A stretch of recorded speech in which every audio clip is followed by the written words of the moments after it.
that I highlight the link that is on the chat, because many of you know that I've had some comments about Dr. Jordan Peterson's logos, all the time, and so I thought this link would provide you with a good reference of what happens with logos. Logos tends to get sliced and diced, and then Eros comes in and fills in the blanks with life.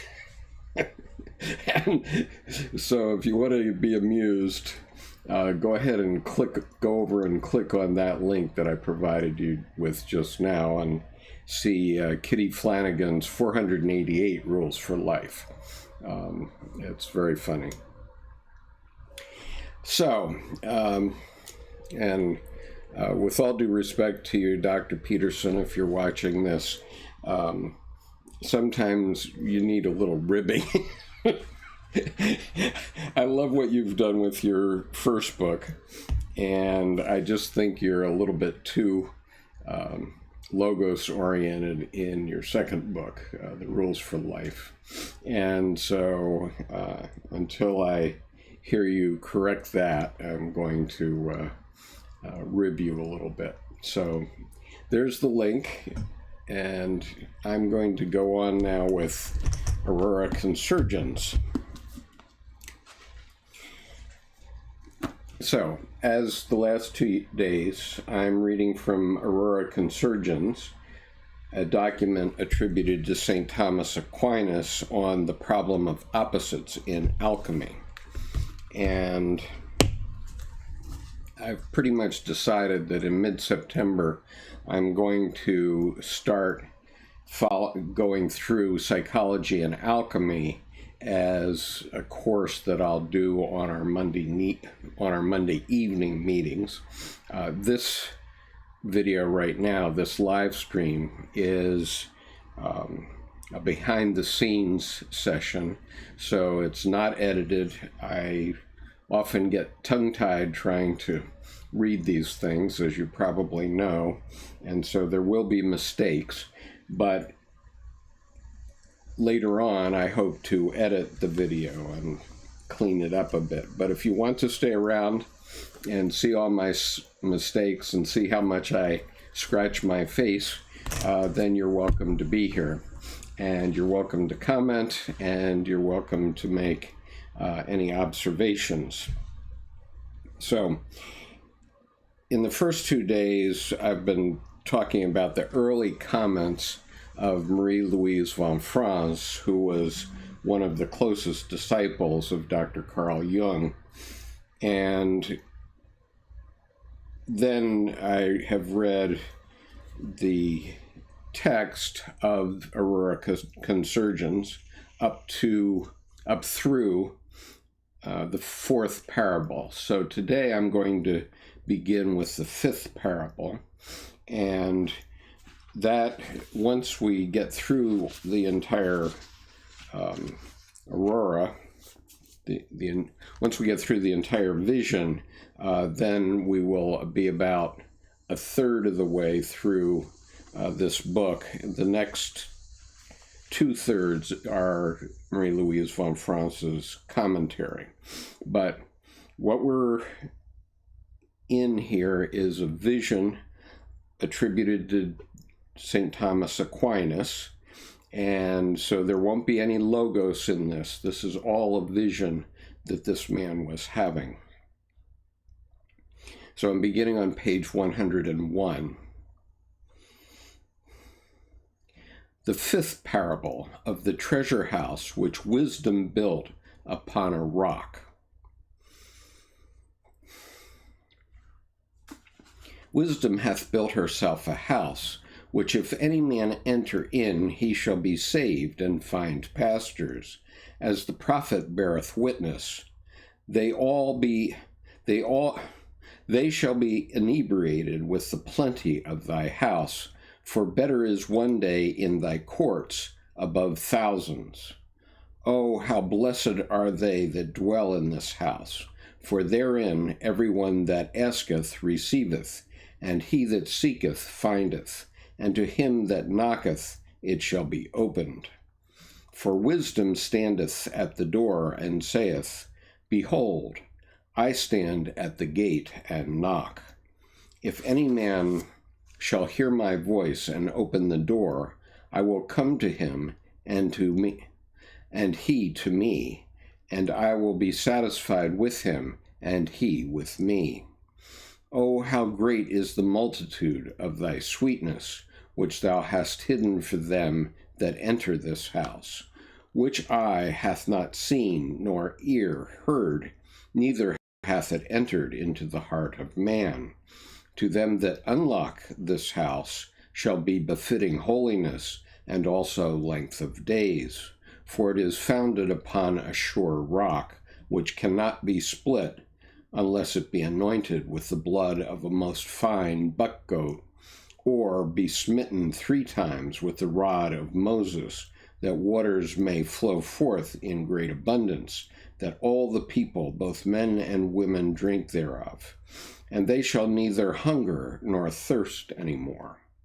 Whosoever by his science shall open this house shall find therein an unfailing living fount that maketh young, wherein whoever is baptized, he shall be saved, and can no more grow old. Yet alas, but few open it. Yet alas, but few open it, who are children, and are as wise as children. But if they who are children shall tell of these things, and shall usurp to themselves the seats of the 24 elders, doubtless they shall by their dignity and rank open the house, so that face to face and eye to eye they shall look upon all the brightness of the sun and moon. But without these elders they shall not prevail. For they who have the keys of the kingdom of heaven, whatsoever they shall bind or loose, so shall it be. For these follow the Lamb whithersoever he goeth. But the beauty of this house cannot be told. Its walls and streets are of the purest gold, and its gates gleam with pearls and precious stones.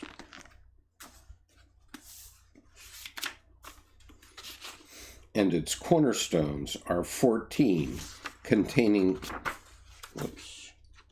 just a moment. And its cornerstones are 14, containing the principal virtues of the whole foundation. Now, just so you know, as I've said before, the left page is all in Latin, the right page is in English, and as you see here, only a little bit of the right page is the actual text. All the rest is footnotes, and typically these are footnotes that refer either to the Bible or to various alchemical texts over the years.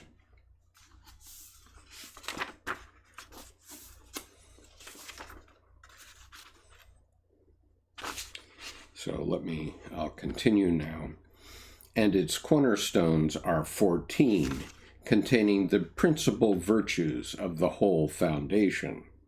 The first is health, of which the prophet who healeth the broken in heart, and bindeth up their bruises, and the philosophers, he who useth... let me just mention that the style of this is that the writer, whoever it is, be it St. Augustine or someone else, is referring to the quotes of many different people. So you'll hear the quotes of many different people here. The first is health, of which the prophet, who healeth the broken in heart and bindeth up their bruises, and the philosophers, he who useth it, the stone, preserveth manhood in full vigor of the body. The second is humility, whereof it is written, because he hath regarded the humility of his handmaid, for behold, from henceforth all generations shall call me blessed. And the prophet, the Lord setteth up them that are cast down. And Aristotle to Alexander, with this stone it is not good to fight. Aufidius saith, if he shall be humble, his wisdom shall be perfected. The third is holiness, of which the prophet, with the holy thou shalt be holy. And again, holiness and magnificence are in his sanctuary. And Aufidius, know that thou canst not have this science unless thou shalt purify thy mind before God, that is, wipe away all corruption from thy heart. And the turba, I have put pleasures aside and prayed to God that he would show me the pure water, which I know to be pure vinegar.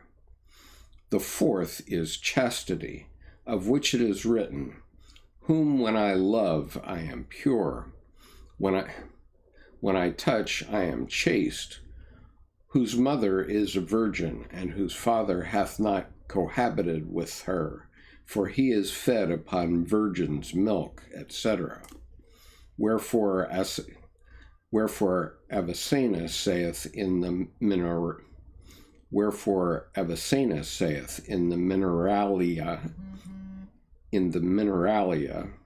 certain learned ones use a water which is called virgin's milk. The fifth is virtue, of which it is said, virtue adorneth the soul, and Hermes, and it receiveth the virtue of the upper and lower planets, and by its virtue penetrateth every solid thing.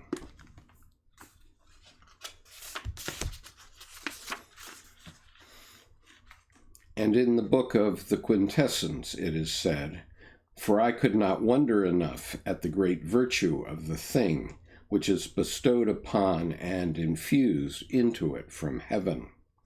The sixth is victory, whereof Hermes, and it, the stone, shall be victorious over every solid thing and precious stone. And John in the Apocalypse, to him that overcometh I will give the subtle hidden manna, and a new name, which the mouth of the Lord hath named. And in the book of Quintessence, but when the stone of victory shall have been, but when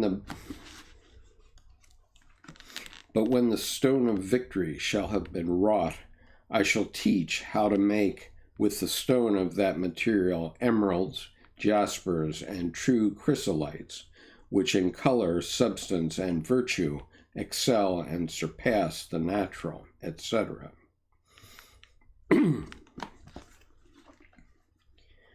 The seventh is faith, of which we read, faith saveth a man, and he who hath it cannot be saved. Faith is to understand what thou seest not, and the turba, it is invisible like unto the soul in a man's body. And in the same it is said,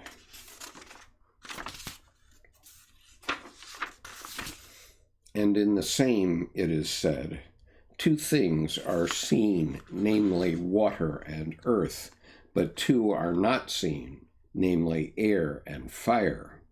And Paul, whosoever believeth therein shall not be confounded, for to them that believe not, the stone is a stumbling stone and a rock of scandal, and the gospel. He that believeth not is already judged. The eighth is hope, whereof it is said, firm hope maketh the work glad. Hope always promiseth a good end. And Morianus, hope and hope, and so shalt thou attain the goal. And the prophet, hope in him, all ye congregation of people. In him have our fathers hoped, and they were delivered. In him have our fathers hoped, and they were delivered. The ninth is charity, of which the apostle, charity beareth all things, charity dealeth not perversely. And the evangelist, I love them that love me. He is a friend that loveth at all times. And King Alphonsus, this is a true friend, who deserteth thee not when all the world faileth thee. And Gregory, the proof of love is the display of the work. And Job, all that man hath will be. And Job, all that a man hath will he give for his soul. That is for this stone. I'll be happy to answer or respond to any comments you wish to make in the chat as you listen here.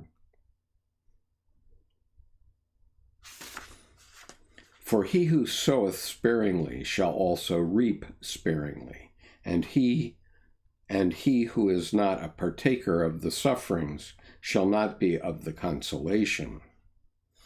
The 10th is goodness, of which it is said, knowest thou not that the goodness of God leadeth thee to penance? Good is the judge to render to every man according to his works. For goodness returneth good for evil, much for little, but good nature returneth good for good, little for little. The 11th is patience, of which it is said, If thou wilt conquer, learn to suffer, be patient. And the apostle, through patience and comfort of the scriptures, we may have hope. And Morianus,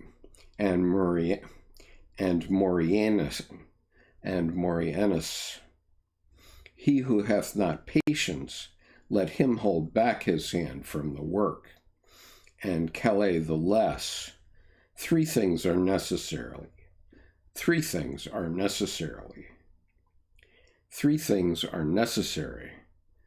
namely patience, deliberation, and skill with the instruments.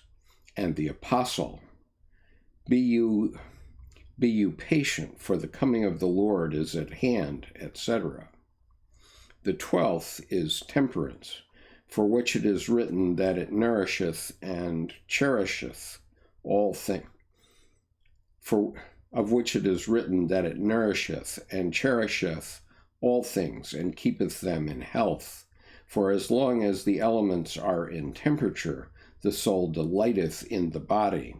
But when they are in discord, the soul abhorreth to dwell in it. For temperance is a mixture of the elements one with another, such that the warm is tempered with the cold, the dry with the humid, and the philosophers have been most careful to insist that one may not exceed another, saying, beware lest the secret escape, beware lest the vinegar be changed into smoke, beware lest you put to flight the king and his consort with too much fire. Beware of all that is beyond the mean, but place it on the fire of corruption, that is, of temperance, until they are joined of their own accord. Sorry,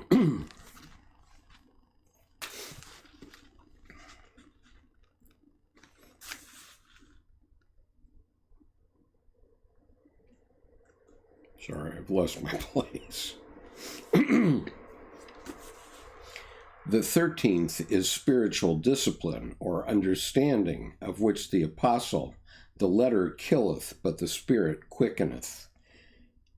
Be renewed in the spirit of your mind, and put on the new man, that is a subtle understanding. If ye understand in the spirit, ye shall also know the spirit. Let every one of you prove his own work, whether it be perfect or defective. For what things a man shall sow, those also shall he reap. Oh, how many understand not the sayings of the wise. These have perished because of their foolishness, for they lacked spiritual understanding, and found nothing but toil. The 14th stone is obedience, of which it is written, Obey your superiors, as Christ was made obedient to the Father even unto death. So obey the precepts and saying of the wise, then all things promised by them will obey you and come to fruition. God the Lord willing. He that hath ears to hear, let him hear what the Spirit of the doctrine saith to the sons of the discipline concerning the house which wisdom hath founded on 14 cornerstones, which the 24 elders open with the keys of the kingdom of heaven, and of which Senior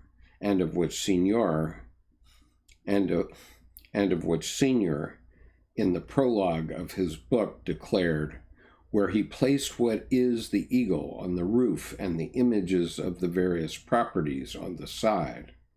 And Alphidius in his book speaketh of the treasure house, which he teacheth can be opened by 4 keys, which he teacheth can be opened by the 4 keys, which are the 4 elements. Okay, so that's the 5th parable. Carrying on.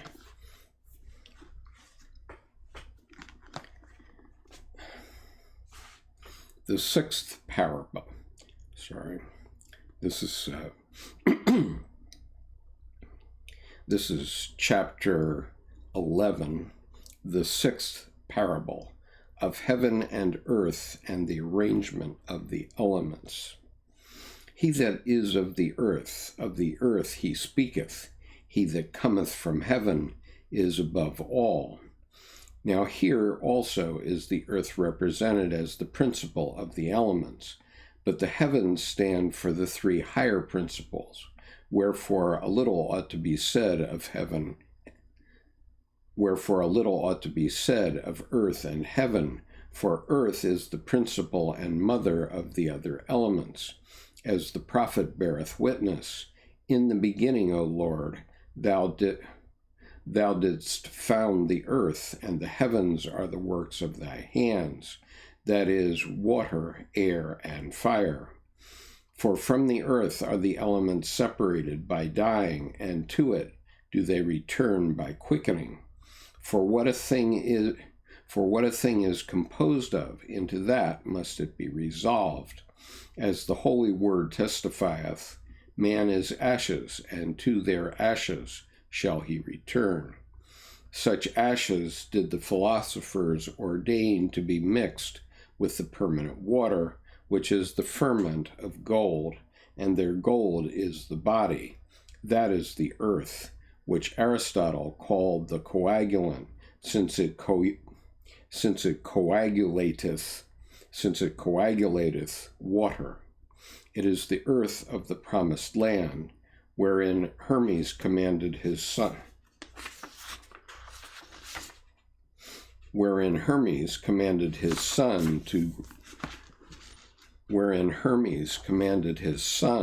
to sow gold, that living rains might ascend from it, and the water which warmeth it, as Senior saith. And when they desire to extract this divine water, which is fire, they warm it with fire, which is water, which they have measured unto the end, and have hidden on account of the unwisdom of fools. And of this have all the philosophers sworn, that they would nowhere set it forth clearly in writing, but they have left it to the glorious God, to reveal it to whom he will, and to reveal it to whom he will withhold, to reveal it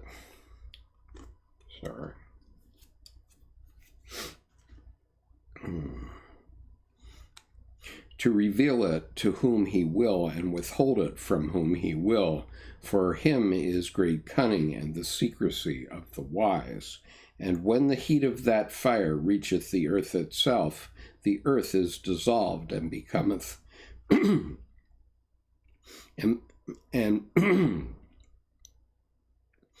becometh a boiling, that is an evaporated water, and afterwards returneth to its own former earthly form.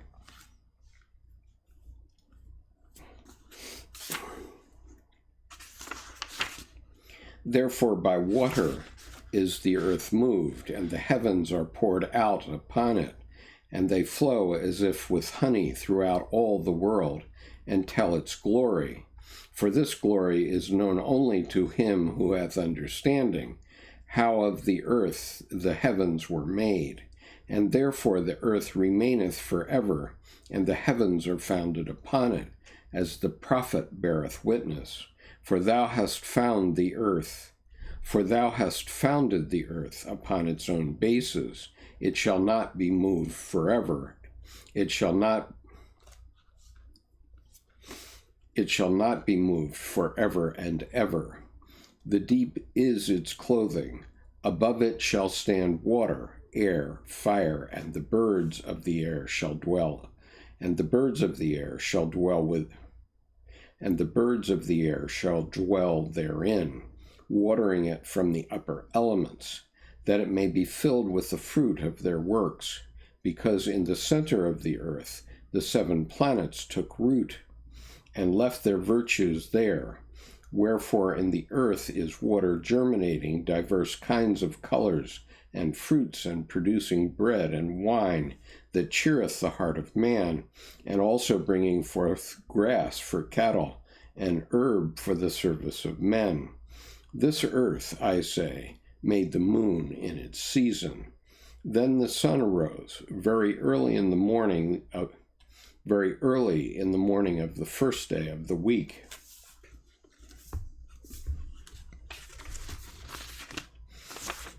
After the darkness which thou hast appointed therein, before sunrise, and it is night. For in it shall all the beasts of the wood go about, for thou hast set them a bound which they shall not pass until the whitening. But in their order the days go on even until the reddening. For all things serve the earth, and the days of its years are 70 years. And the days of its years are 70 years passing over it, because it upholdeth all things by the word of its Godhead, as in the Turba Philosophorum it is written, the earth, since it is heavy, beareth all things, for it is the foundation of the whole heaven, because it appeared dry at the separation of the elements. Therefore in the Red Sea there was a way without hindrance, since this great and wide sea smote the rock, and the metallic waters flowed forth. Then the rivers disappeared in dry land, which make the city of God joyful. When this mortal shall put on When this mortal shall put on immortality, and the corruption of the living shall put on incorruption, then indeed shall the word come to pass which is written, death is swallowed up in victory. O death, where is thy victory?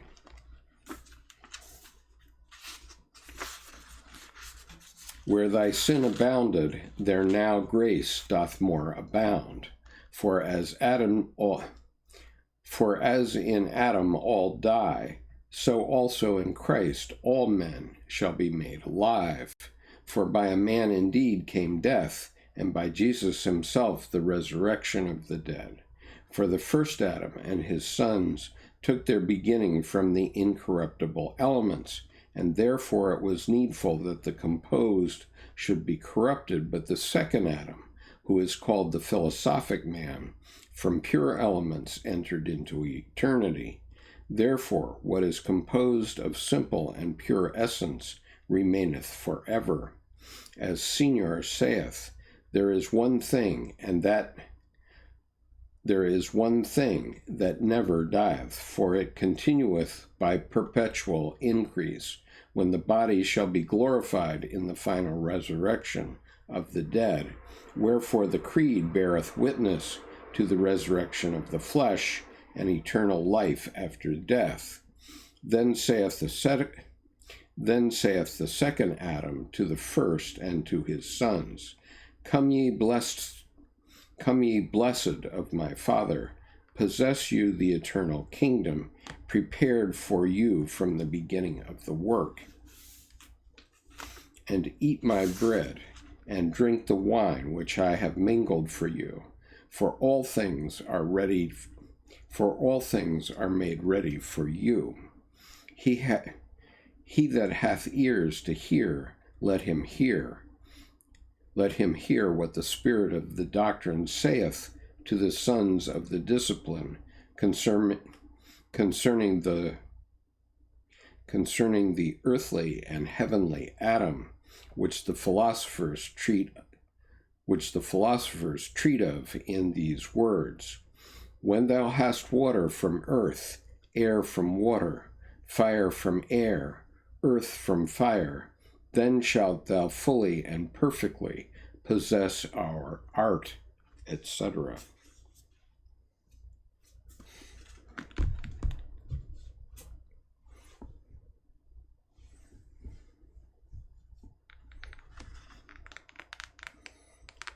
And there's a footnote here, Proverbs 9, 4-5. And to the unwise she, wisdom, saith, Come, eat of my bread, and drink the wine which I have mingled for you.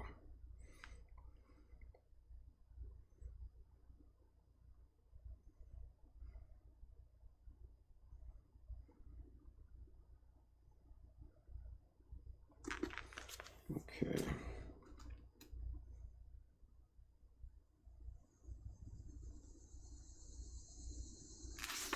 Okay. All right, so that's 6 parables. One more.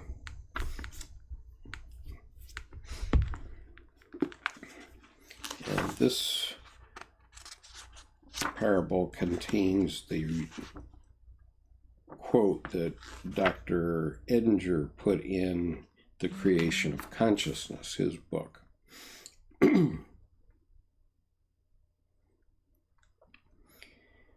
Okay, so this is chapter 12, the 7th parable of the confabulation of the lover with the beloved.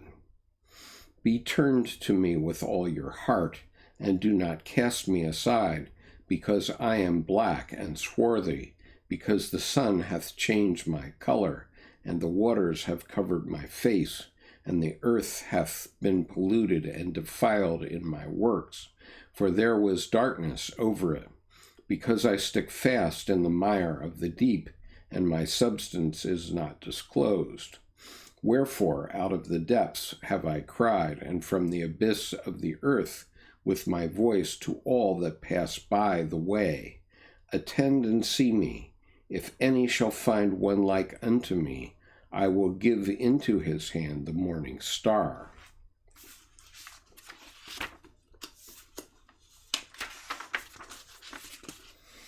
For behold, for behold, in my bed by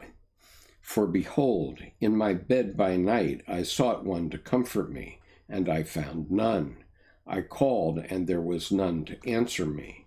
Therefore will I arise and go into the city, seeking in the streets and broad ways a chaste virgin to espouse, comely in face, more comely in body, most comely in her garments, that she may roll back the stone from the door of my sepulchre, and give me wings like a dove, and I will fly with her into heaven, and then say, I live forever, and will rest in her. For she, the queen, stood on my right hand, in gilded clothing, surrounded with variety. Hearken therefore, O daughter, and see, and incline thine ear to my prayers, for I have desired thy beauty with all the desire of my heart. O, I spoke with my tongue. Make known to me my end, and what is the number of my days, that I may know what is wanting to me. For thou hast made all my days measurable, and my substance as nothing before thee. For thou art she who shall enter through the ear, through my domain, and shall be clothed with a purple. And I shall be clothed with a purple garment from thee and from me. I will come forth as a bridegroom out of this bride chamber, for thou shalt adorn me round about with shining and glittering gems, and shalt clothe me with the garments of salvation and joy to overthrow the nations and all my enemies, and shalt adorn me with a crown of gold engraved with the sign of holiness, and shalt clothe me with a robe of righteousness, and shalt betroth me to thee with thy ring and cloth,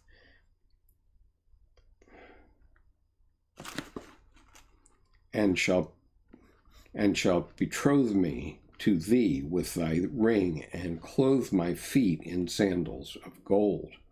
All this shall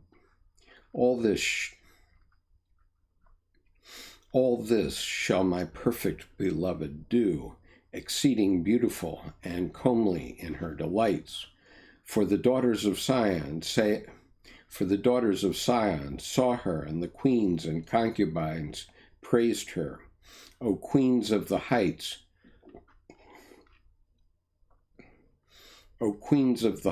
arise, make haste, my love, my spouse, speak, beloved, to thy lover, who and of what kind, and how great thou art. For Sion's sake thou shalt not hold thy peace, and for the sake of Jerusalem thou shalt not rest. And for the sake of Jerusalem thou shalt not rest from speaking to me, for thy beloved heareth thee. Hear, all ye nations. Just a moment. Just want to make sure I didn't miss a page. Okay.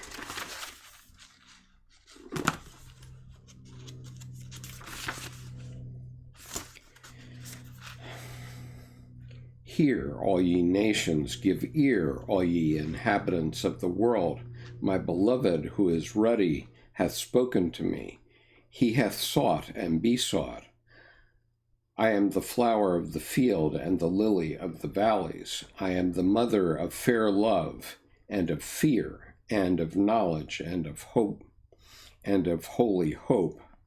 As the fruitful vine, I have brought forth a pleasant odor, and my flowers are the fruit of honor and riches.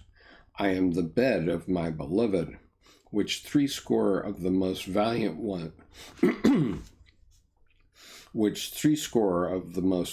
ones surrounded, all holding swords upon their thigh because of fears in the night. I am all fair, and there is no spot in me. looking through the windows, looking through the lattices of my beloved, wounding his heart with one of my eyes and with hair of my neck. I am the sweet smell of ointments, giving an odor above all aromatic spices, and like unto cinnamon and balsam and chosen myrrh. I am the most prudent virgin, coming forth as the dawn, shining exceedingly, elect as the sun, fair as the moon, besides what is hid within. I am exalted as a cedar and a cypress tree on Mount Sion. I am the crown wherewith my beloved is crowned in the day of his espousals and of his joy, for my name is an ointment poured forth.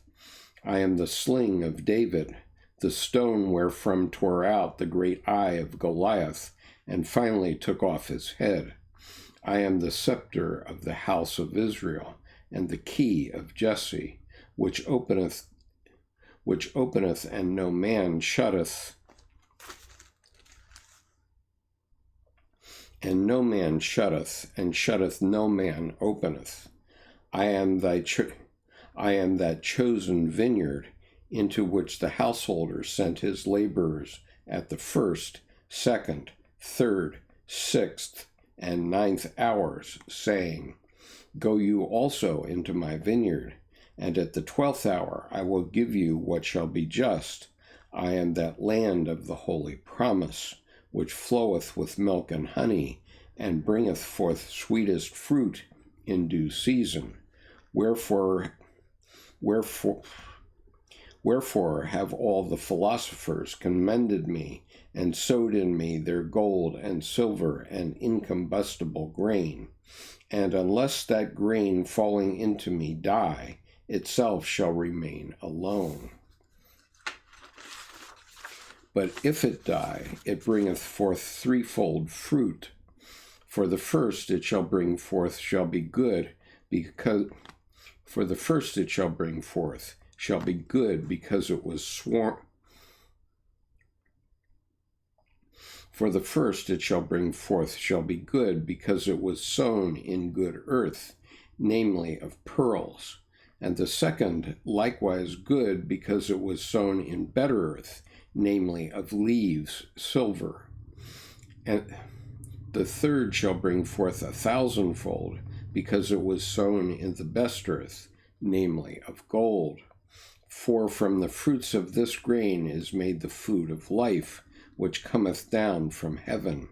If any man shall eat of it, he shall live without hunger. For of that bread the poor shall eat and shall be filled, and they shall praise the Lord that seek him, and their hearts shall live forever. I give and take not back. I feed and fail not. I make secure and fear not. What more shall I say to my beloved? I am the mediatrix of the elements, making one to agree with another. That which is warm I make cold, and the reverse. That which is dry I make moist, and the reverse. That which is hard I soften, and the reverse. I am the end, and my beloved is the beginnings. And my beloved is the beginning. I am the whole work, and all science is hidden in me. I am the law in the priest, and the word in the prophet, and counsel in the wise. I will kill, and I will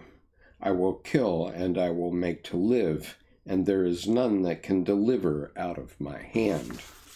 I stretch forth my mouth to my beloved, and he presseth his to me. He and I are one. Who shall separate us from love? None and no man, for our love is strong as death. O beloved, yea, supremely beloved, thy voice hath sounded in my ears, for it is sweet, and thine odor is above all aromatic spices. O how comely is thy face, thy breasts more beautiful than wine, my sister, my spouse, My eyes are like the fish pools in Heshbon.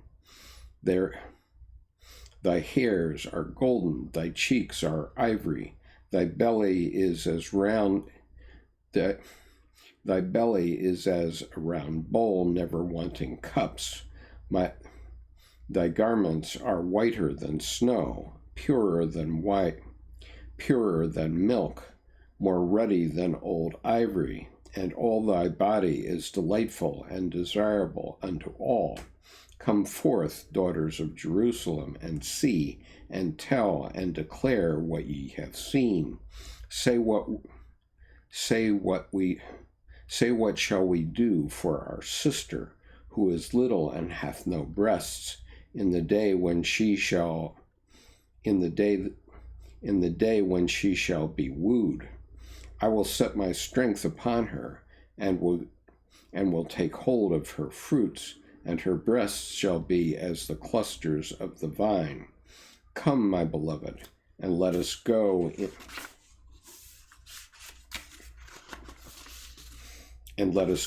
into thy field. Let us abide in the villages. Let us go up early to the vineyard. For the night is past, and the day is at hand. Let us see if thy vineyard flourisheth, if thy flowers have brought forth fruits. There shalt thou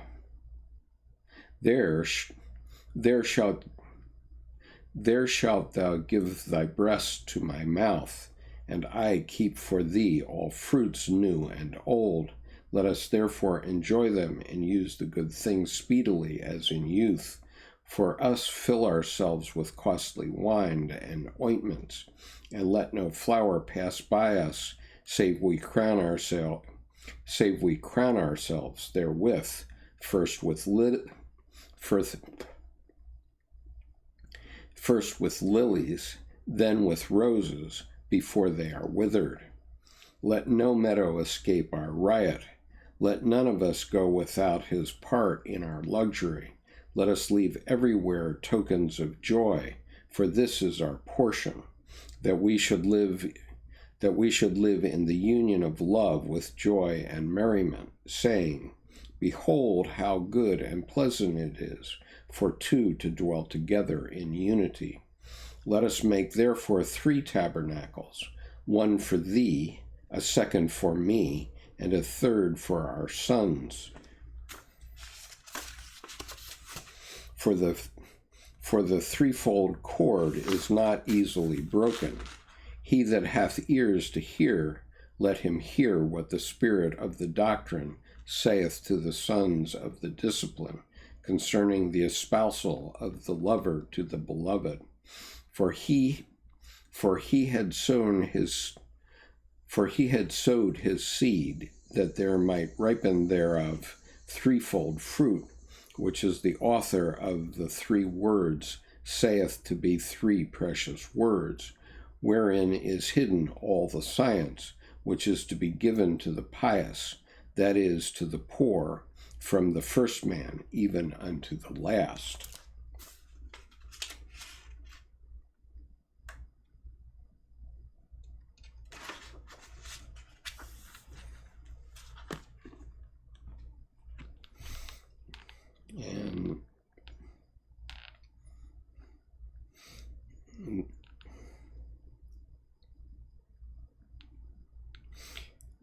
And there's 2 footnotes here. One is Ecclesiastes 4:10-12. Woe to him that is alone, for when he falleth he hath none to lift him up. And if 2 lie together, they shall warn one another. How shall one alone be warned? How shall one alone be warmed? And if a man prevail against one, 2 shall withstand him. A threefold cord is not easily broken. And then this footnote, apparently from an alchemical text dated 1610, and these are the 3 precious words, concealed and open, to be imparted not to the wicked, nor to the impious, nor to the unbelievers, but to the faithful and to the poor from the first man, even unto the last. I think I have done. Okay, so I have read the Aurora Consurgens, and I'd love to have any comments you might have on it. I probably will continue on with it over time, but perhaps not immediately. I have 2 sections of Chapter 5 of Ion that I need to read, and those I will be reading in the next couple of days.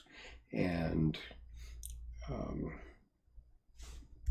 then I'm going to proceed, and on Monday evening at the weekly meeting, I think I will be discussing Dr. Jung's essay entitled The Stages of Life, which is found in Collected Works 5, paragraph 458.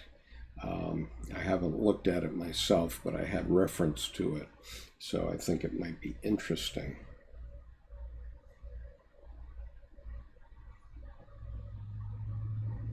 And anyway, have a nice afternoon, and if you haven't done it already, go ahead and click on the video up above, and you will see what happens when Logos acts, because Dr. Jordan Peterson wrote the 12 Rules of Life, and then Kitty Flanagan has written her Rules of Life, which is 488 rules.